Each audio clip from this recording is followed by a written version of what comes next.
Hello dear students. Raj toppers classes में आप सभी का बहुत बहुत स्वागत है। स्टूडेंट्स, हमारा जो टॉपिक चल रहा है वो है कैपिटल स्ट्रक्चर। कैपिटल स्ट्रक्चर से रिलेटेड जो मेथड हैं उसमें से हमने probable earning per share method हमने कर लिया है, प्रोबेबल ऑपरेटिंग प्रॉफिट मेथड हमने कर लिया है। आज हम देखने वाले हैं probable market price per share method. तो आइए शुरू करते हैं इसके कुछ क्वेश्चंस। अब जैसे probable market price per share method जो है, mostly the existing equity shareholders of the company give more importance to the increase in the market value of their shares. यानी कुछ जो शेयर होल्डर्स होते हैं, equity shareholders, mostly जो shareholders होते हैं वो क्या चाहते हैं, वो किसको इम्पोर्टेंस देते हैं कि उनके शेयर्स की जो मार्केट वैल्यू है वो इंक्रीज हो, और वो डिविडेंड को ज्यादा वैल्यू नहीं देते। इट मीन्स अगर हम देखें, ये फाइनेंशियल मैनेजमेंट में आपका वैसे भी एक जो है थ्योरी का पार्ट हो सकता है कि जैसे फाइनेंशियल मैनेजमेंट जो है आपका, मैं इसको थोड़ा आपको डिटेल में समझा देता हूं कि जो आपका फाइनेंशियल मैनेजमेंट है, फाइनेंशियल मैनेजमेंट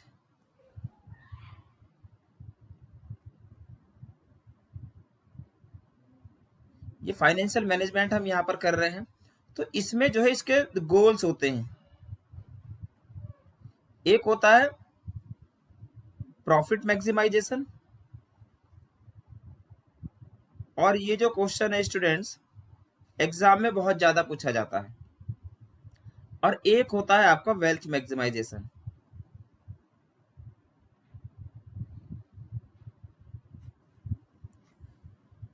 प्रॉफिट मैक्सिमाइजेशन यानी कि जो भी कंपनी अपने प्रॉफिट की ओर ध्यान देगी, यानी कि वो इसका जो मेन ऑब्जेक्टिव होता है,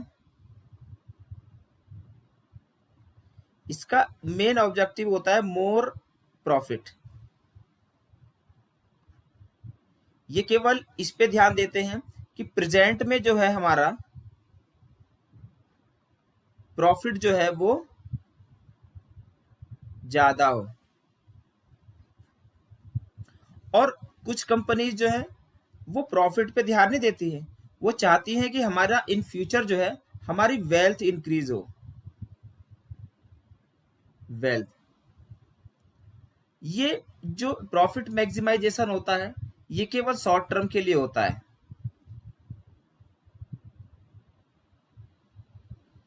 यानी कि अगर हम आपको प्रॉफिट ज्यादा कमाना है तो कहीं ना कहीं जो है आप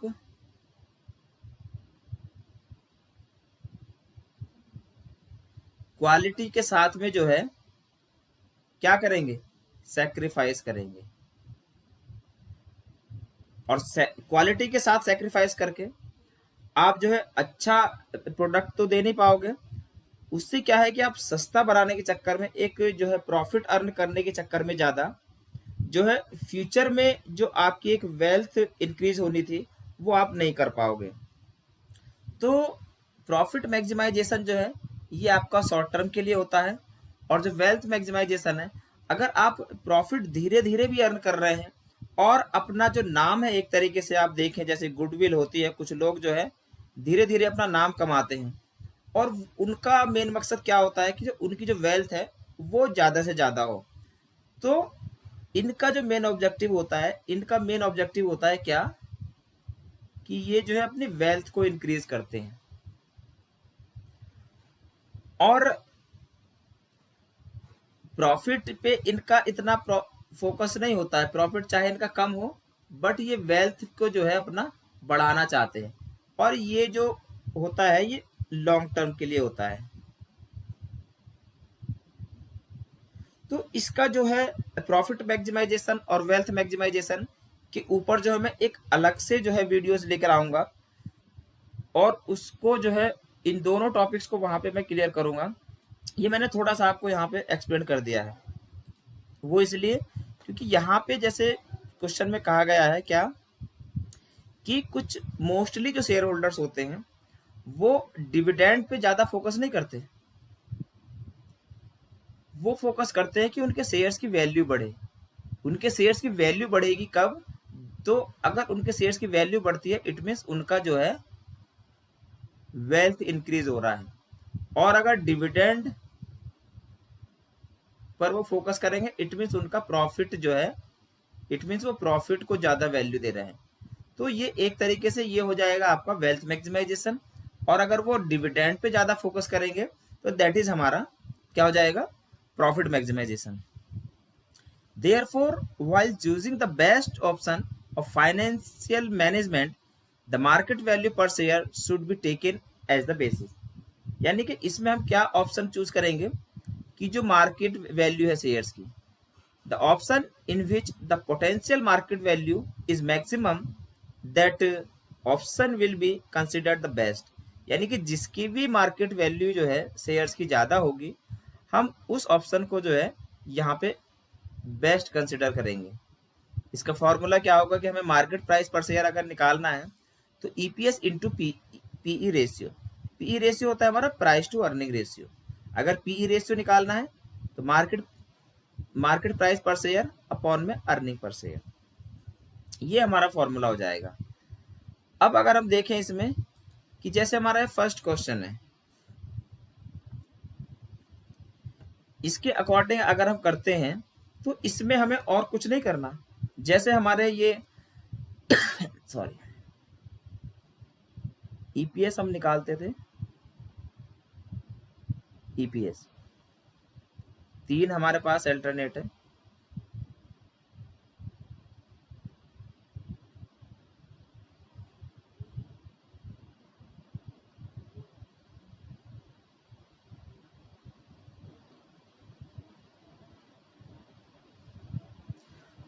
अब इसमें जो है हमारा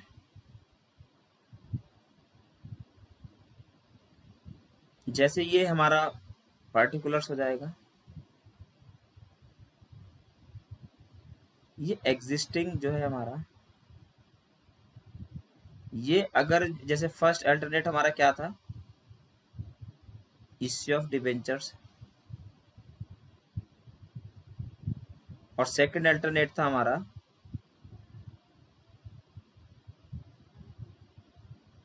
इश्यू ऑफ प्रेफरेंस शेयर्स, और हमारा थर्ड अल्टरनेट था इश्यू ऑफ इक्विटी शेयर्स। अब इसमें अगर हम देखें कि सबसे पहले हमारा ईबीआईटी, ईबीआईटी यहाँ पर हमारा देखो हमारे पास जो टोटल कैपिटल है वो 10 लाख की है। यहाँ पे फर्स्ट चॉइस में एग्जिस्टिंग कैपिटल हमारे पास 10 लाख की है, और अगर हम 2 लाख रुपए और इन्वेस्ट करते हैं अपने न्यू प्लांट के लिए तो हमारे पास कैपिटल हो जाएगी 12 लाख की। यानी कि 2 लाख के हम डिवेंचर्स ले लें तो 12 लाख की हो जाएगी, और अगर हम यहाँ पर 2 लाख के प्रीफरेंस शेयर्स ले लें तो 12 लाख की हो जाएगी, इक्विटी शेयर्स ले लें तो 12 लाख की हो जाएगी। अब ईबीआईटी 10% ही रहना है तो इसका 1 लाख रुपए यहाँ पे हो जाएगा आपका 1,20,000 रुपए, यहाँ पे भी 1,20,000, और यहाँ पे भी आपका 1,20,000, माइनस इसमें से होगा इंटरेस्ट। इंटरेस्ट जो है हमारा एग्जिस्टिंग इंटरेस्ट कितना आएगा, 4 लाख का 5% निकालेंगे तो 20,000 रुपए, यहाँ से भी 20,000 रुपए माइनस हो जाएगा, और यहाँ से भी आपका 20,000 रुपए माइनस हो जाएगा। अब अगर हम डिबेंचर इश्यू करते हैं तो 2 लाख रुपए के डिबेंचर्स और इश्यू करेंगे 5% के, तो इट मीन्स 10,000 रुपए का इंटरेस्ट जो है वो और आएगा। तो 10,000 रुपए के इंटरेस्ट के हिसाब से 30,000 रुपए, इनको माइनस हम यहां से करेंगे तो ये जो माइनस करके हमारे पास आएगा 80,000, और ये आपका 90,000, ये 1 लाख, और ये भी हमारा 1 लाख। ये हमारा कैलकुलेट हो क्या है, ईबीआईटी माइनस इसमें से टैक्स। टैक्स है हमारा 50%, इनका 50% माइनस कर देंगे, ये 45,000, और ये 50,000, ये आपका 50,000। ये इसमें से हम माइनस करेंगे तो ये आ जाएगा आपका 40,000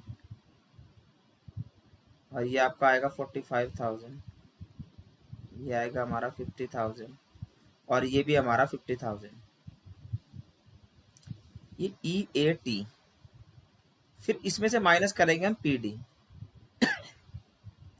PD हमारा कितना है देखो, 2 लाख के प्रेफरेंस शेयर से हमारे पास 8% का डिविडेंड है, यानी कि 16,000 यहाँ से माइनस करेंगे। और जहां पे प्रेफरेंस शेयर्स इश्यू करेंगे तो वहां पे प्रेफरेंस शेयर्स बढ़ता है, तो ये प्रेफरेंस शेयर्स हैं, तो यहाँ पे प्रेफरेंस डिविडेंड बढ़ेगा, यहां से भी 16,000।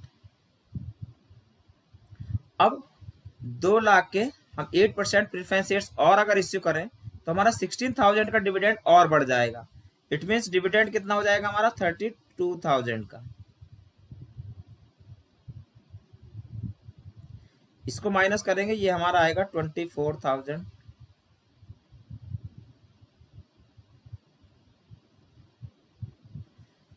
ये हमारा आएगा 29,000।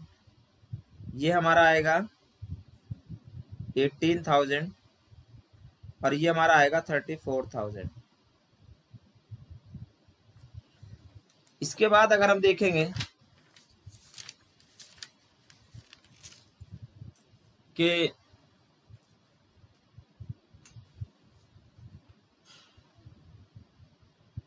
ये हमारा क्या कैलकुलेट हो क्या आएगा, ये आएगा हमारा EFES, earning for equity shares. अब इसमें हम देखें कि हमारा जो है NOES कितना है, यानी कि नंबर ऑफ इक्विटी शेयर्स। यहाँ पे हमारे 4,000 शेयर्स थे, यहाँ पे भी 4,000 शेयर्स रहेंगे, यहाँ पे भी 4,000 शेयर्स रहेंगे, और यहाँ पे जो है अगर हम 2 लाख रुपए 100 रुपए के का शेयर है उससे ले ले तो हमारे 2,000 शेयर्स और बढ़ जाएंगे, यानी कि 2 लाख रुपए हम 100 रुपए के शेयर से ले लें तो हमारे पास जो है 2,000 शेयर्स और बढ़ जाएंगे। 4,000 हमारे पास ऑलरेडी हैं, तो हमारे पास कितने शेयर्स हो जाएंगे, 6,000। अगर हम यहाँ पे EPS निकालेंगे, EPS हमारा वही EFES अपॉन में नंबर ऑफ इक्विटी शेयर, इससे इसको डिवाइड करेंगे तो 6 रुपीज पर शेयर आएगा, और इससे इसको डिवाइड करेंगे तो ये 7.25 आएगा, और इससे इसको डिवाइड करेंगे तो 4.50 आएगा, और अगर इससे इसको डिवाइड करेंगे तो आएगा हमारा 5.67। तो स्टूडेंट्स इस तरह से करके जो हमारा EPS आता है।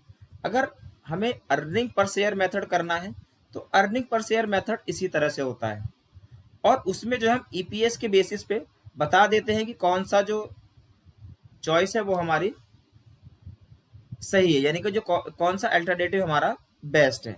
तो इसमें अगर हम देखें EPS के अकॉर्डिंग, ये क्वेश्चन पहले मैंने कराया है, EPS के अकॉर्डिंग जो EPS है वो अगर हम डिबेंचर इश्यू करते हैं तो उसमें मैक्सिमम है। सो हम जो है फर्स्ट अल्टरनेट जो है उसको हम प्रीफर करेंगे। और अगर हम करते हैं किससे, market price per share method से, तो उसमें जो है EPS की हम मल्टीप्लाई करते हैं PE रेशियो से।